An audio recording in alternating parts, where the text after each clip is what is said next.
Hello అండి, నమస్తే. Welcome back to my channel. చిన్నపిల్లలు క్యాబేజ్ అంటే అస్సలు ఇష్టపడరు కదా.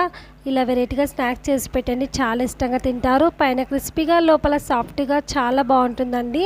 ఎలా చేయాలో ప్రాసెస్లోకి వెళ్ళిపోదాం. ముందుగా క్యాబేజ్ని అయితే ఇలా తురుముకోవాలి. సన్నగా అయితే తురుముకోవాలి, లేదంటే సన్నగా కట్ చేసుకోండి. చూడండి, ఇలా ఈ మాత్రం ఉంటే సరిపోతుంది. క్యాబేజ్ తురుముకోవడానికి కూడా కాకపోతే ఇలా మిక్సీ జార్లో కూడా వేసుకోండి, బరకగా బాగా వస్తుంది. ఇలా ఒక గిన్నెలో అయితే వేసుకున్నాను క్యాబేజ్ అంతా. ఇప్పుడు ఇందులోకి అల్లం వెల్లుల్లిపాయ పేస్ట్ అయితే వేసుకున్నాను. కారం తింటా అంటే కారం వేసుకోండి, లేదంటే పచ్చిమిరపకాయలు పేస్ట్ వేసుకోండి. నేనైతే కారం వేసుకున్నాను, ఒక స్పూన్ వరకు. ఇందులో సరిపడినంత సాల్ట్ కూడా వేసుకోవాలి. అలాగే ధనియాల పొడి కూడా వేసుకుంటున్నానండి. జీలకర్ర పొడి కూడా వేసుకోండి, చాలా బాగుంటుంది. ఇవన్నీ బాగా కలుపుకోవాలి, క్యాబేజ్కి అంతా పట్టుకునేటట్లు మసాలా. ఈ క్యాబేజ్లో ఎటువంటి వాటర్ అయితే వేయొద్దండి, ఎందుకంటే క్యాబేజ్లో ఆల్రెడీ వాటర్ ఉంటుంది. బాగా కలుపుతూ ఉండాలండి, అప్పుడు ఇందులో కొంచెం వాటర్ కూడా బయటకు వస్తాయి. ఇప్పుడు ఇందులోకి ఒక కప్పు వరకు శనగపిండి అయితే వేసుకుంటున్నా. ఒక 2-3 స్పూన్స్ వరకు బియ్యం పిండి అయితే వేసుకుంటున్నాను, క్రిస్పీగా రావడానికి. ఉంటే వేయండి, లేకపోతే స్కిప్ చేసేయండి. ఇప్పుడు దీన్ని బాగా కలుపుకోవాలి మిశ్రమాన్ని అయితే.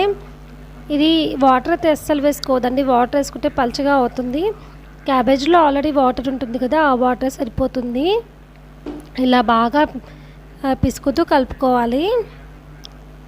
ఇలా కలపడం వల్ల పిండి కూడా బాగా కలుస్తుంది, అందులో మసాలాలన్నీ బాగా కలుస్తాయి.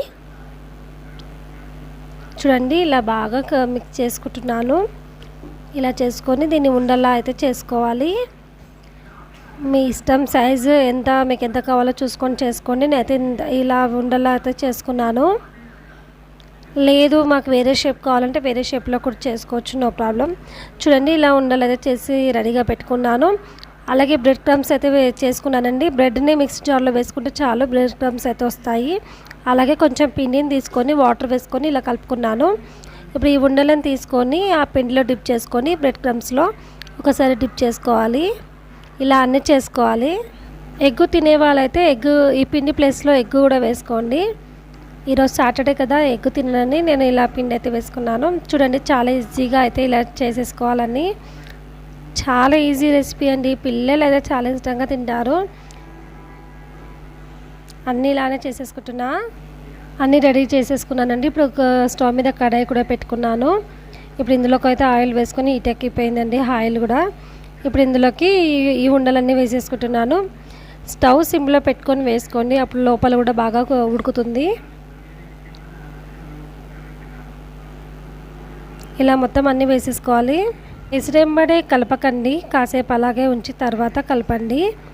అలా కలపడం వల్ల మొత్తం విరిగిపోతాయండి. ఇలా చూడండి, ఇప్పుడు కలపండి. ఇలా కొంచెం కలర్ అయితే చేంజ్ అయింది. ఇది చాలాసేపు ఉడికించుకోవాలండి, లోపలంతా పచ్చి పచ్చిగా ఉంటుంది, లేకపోతే చాలా అంటే చాలా బాగుంటుందండి. పైన క్రిస్పీగా, లోపల సాఫ్ట్గా జ్యూసీగా ఉంటుంది. చిన్నపిల్లలు అయితే చాలా ఇష్టంగా తింటారు. మీ ఇంట్లో సాస్ ఉంటే సాస్తోనే సర్వ్ చేసుకోండి, లేదంటే ఉట్టిగానే తినేసేయచ్చు. చూడండి, రెడీ అయిపోయినాయి కదా. నేను టిష్యూ పేపర్స్ పైన అయితే వేసుకుంటున్నాను. క్యాబేజీతో వేడి స్నాక్స్ అయితే రెడీ అయిపోయినాయండి.